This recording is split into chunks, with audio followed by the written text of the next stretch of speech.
Finally guys हामीहरु चाहिँ लोकेसनमा पुगिसक्यौं र यो हाम्रो पिकनिक लोकेसन हो। अनि यहाँ मेरो दादाहरु हुनुहुन्छ दुईजना, यहाँ दिदी। अनि यो कामलाङको ब्युटीफुल नजारा हेर्नु साथीहरु। अनि साथमा म छु यहाँ हल्का ड्राई पिकनिक खानु आएको हामीहरु चाहिँ। धेरै दिनपछि भेट भयो नि त, त्यसैले हामी चाहिँ सानो मानो पार्टी गर्नु आएको रे। त्यहाँको नजारा चाहिँ एकदमै सुन्दर छ, पुरा खोलाको आवाज सुन्दै हुनुहुन्छ होला हजुरहरुले। यहाँको ब्युटीफुल नजारा चाहिँ यो हो।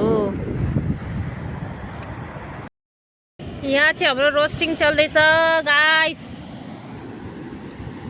नान्दा स्पेशल। कालु दाइले मासु खानु हुँदैछ।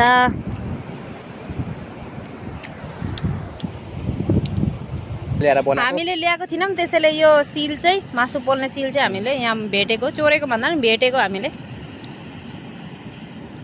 अब हेरौँ, यो दाउरा हामीले वहाँबाट ल्याएको होइन, यो चाहिँ नदीमै भेटेको। नदीमा दुनियाँभर दाउरा छ है। तपाईँहरू पनि कामलाङ आउनुभयो भने दाउरा चाहिँ बोकेर नआउनुहोस्, बरु दाउ बोकेर आउनु हातमा। दुनियाँभर दाउरा भेटिन्छ। यसरी रोस्टिङ बनाएर खानु होला। रोस्टिङको हालत चाहिँ यस्तो छ है। यसलाई के भन्नु अब, यो प्रपर रोस्ट भएको भन्नु न, यसलाई के भन्नु भन्नुहोस् त गाइस। यो त राम्रो पाएछ हैन, यो खान्छु चिकन पकोडा जस्तै भएको छ।